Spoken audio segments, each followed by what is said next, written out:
Imagine turning on your kitchen tap right now and filling a glass of water. You'd think nothing of it. The water is clear, cold, and safe to drink. You can fill that glass 1,000 times a year and never worry about getting sick. But this simple act, this thing we take completely for granted, represents one of humanity's greatest achievements. Not everyone throughout history has had this luxury. In fact, for most of human civilization, drinking water was a deadly gamble. Let's travel back nearly 2,500 years to ancient Babylon, one of the world's greatest civilizations. The city was magnificent in many ways, with soaring walls, bustling markets, and advanced architecture for its time. But beneath the surface of this grandeur lurked a nightmare of disease and contamination. The streets of Babylon were not the clean, organized thoroughfares we might imagine. They were chaotic, narrow, and filthy beyond what modern people could easily comprehend. Water in ancient Babylon didn't come from a tap in your wall. There were no pipes carrying treated, filtered water into homes. Instead, people relied on wells, cisterns, and the Euphrates River itself. But here's where the horror begins. The same rivers and water sources that people drank from were also where they disposed of human waste. Sewage wasn't collected and transported away from living areas. Instead, it flowed openly through the streets, in channels and ditches, mixing freely with the water supply. Archaeological evidence shows us that Babylonian streets were literally rivers of filth. Open sewage channels ran down the centers and sides of streets, carrying human waste, animal excrement, and decomposing organic matter. These channels weren't isolated or covered. People walked past them every day. Animals drank from them. Children played near them. And critically, this contaminated water eventually seeped into the groundwater that supplied the wells people drank from. The consequences were catastrophic. Archaeological records and ancient medical texts document outbreaks of diseases that we now understand were caused by waterborne parasites and pathogens. One of the most common and debilitating was infection by parasitic worms. These weren't minor ailments. Intestinal worms caused severe malnutrition, anemia, and chronic weakness. People living in ancient Babylon often carried multiple species of parasitic worms simultaneously in their intestines. Archaeological evidence from mummies and skeletal remains shows that worm infections were nearly universal in the ancient world. The specific parasites that plagued ancient populations included hookworms, roundworms, and whipworms. These creatures would enter the body through contaminated water and food. Once inside, they would attach themselves to the intestinal walls and begin feeding on blood and nutrients. A person with a serious worm infestation could experience severe abdominal pain, chronic diarrhea, and malabsorption of nutrients. Over time, this would lead to stunted growth in children, weakness in adults, and increased vulnerability to other infections. Imagine living your entire life with this constant drain on your health. You'd never feel completely well. You'd be perpetually tired, frequently ill, and unable to work or think at full capacity. And you wouldn't even know what was causing it. The people of ancient Babylon had no microscopes, no understanding of parasites, and no way to treat these infections effectively. They simply suffered, generation after generation. But let's contrast this with the modern world.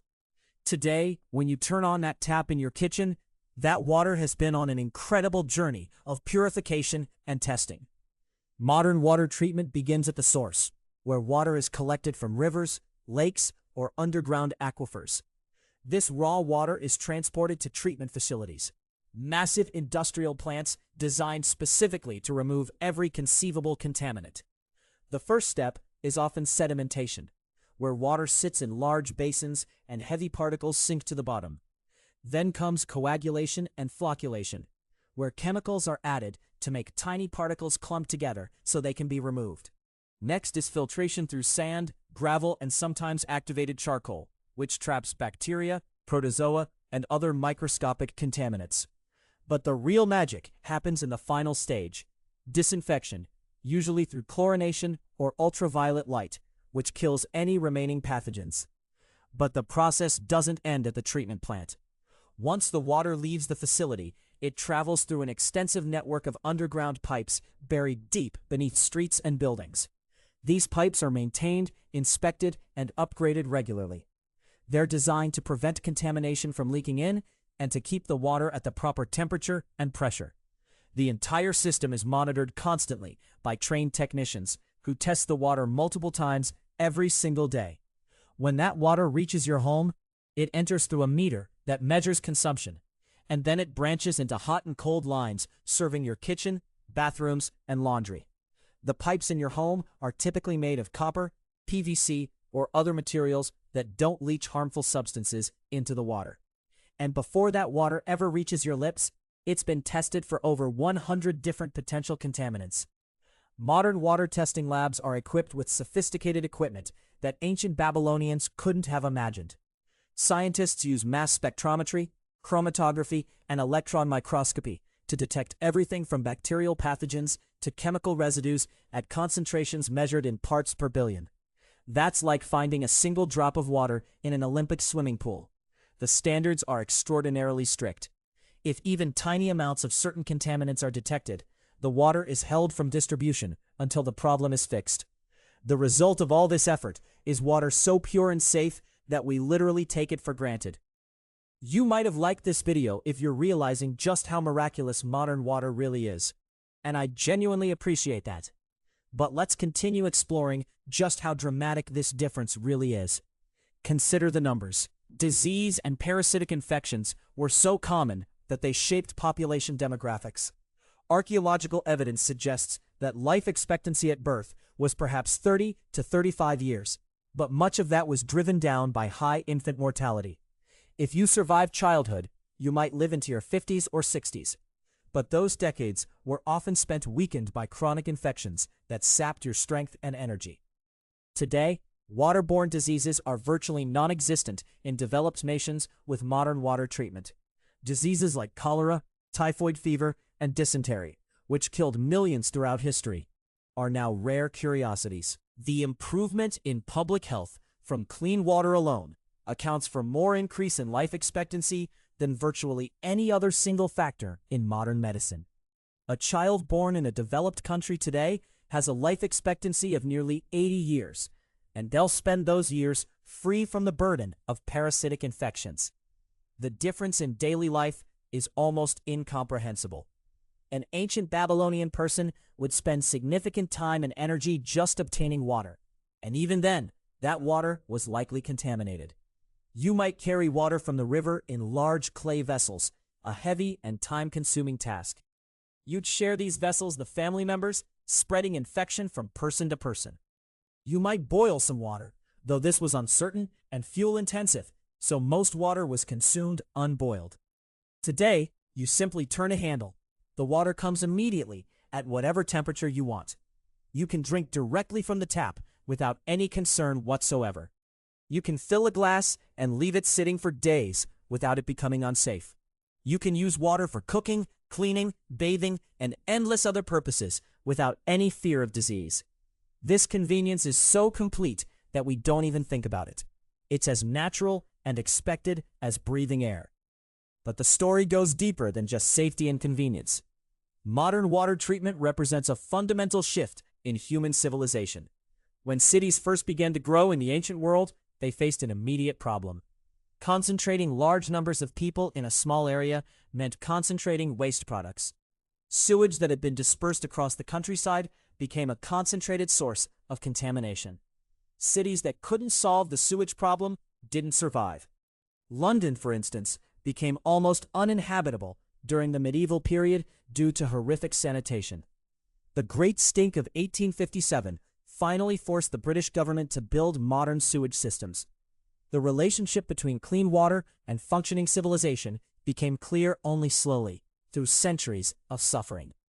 Cholera epidemics in the 1800s killed tens of thousands of people in major cities. Finally, a doctor named John Snow traced a cholera outbreak in London to a single contaminated water pump on Broad Street. His work established the connection between contaminated water and disease, revolutionizing public health. Following Snow's discoveries, cities began building systems to separate drinking water from sewage. Water distribution systems and sewer systems were built as parallel networks, carefully designed to never mix. Treatment plants were constructed to purify water before distribution. Slowly, methodically, cities transformed from disease-ridden hellholes into healthy places where people could live long lives. Modern water systems are constantly being upgraded and improved. New contaminants are discovered and treatment methods are adjusted. Climate change is challenging water systems as droughts and floods become more common. Some regions are experimenting with recycled wastewater, treating used water to make it safe for drinking or irrigation. Scientists are developing new purification technologies like advanced oxidation and nanotechnology-based filters that can remove contaminants at the molecular level. The contrast between ancient Babylon and the modern world is almost impossible to overstate. In Babylon, water was a source of chronic disease and death. In the modern world, water is life-giving and safe. In Babylon, open sewage flowed through streets, and parasitic worms were universal. Today, we've separated sewage from drinking water with complete effectiveness. In Babylon, people were weakened by intestinal infections they didn't understand and couldn't treat. Today, parasitic infections are rare enough that many doctors have never seen a case. This transformation didn't happen by accident. It required enormous investment in infrastructure, enormous advances in scientific knowledge, and enormous political will to build systems that benefit everyone equally. It required the understanding that clean water is a public good, not a luxury for the wealthy. It required generations of engineers, scientists, and public health officials working together to create and maintain systems that most of us never think about. When you fill that glass of water from your tap tomorrow, you're benefiting from all of that accumulated knowledge and effort. You're benefiting from the work of microbiologists who understand how to kill pathogens, engineers who design systems, and public health officials who set standards. The people of ancient Babylon had no choice. They drank contaminated water and suffered the consequences.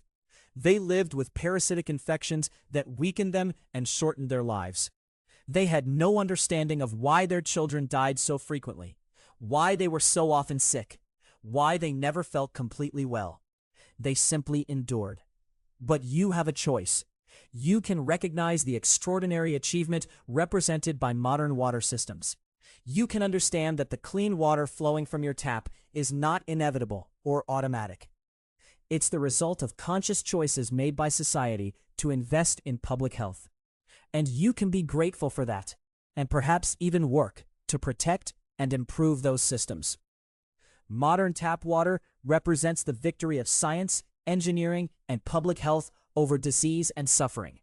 Ancient Babylon represents the cost of not having those victories. The water you drink today is safer and purer than the dreams of ancient kings. If this comparison helped you see your own tap water differently, please like the video. Let me know in the comments, what would you have done if you lived in ancient Babylon and understood the water was making you sick?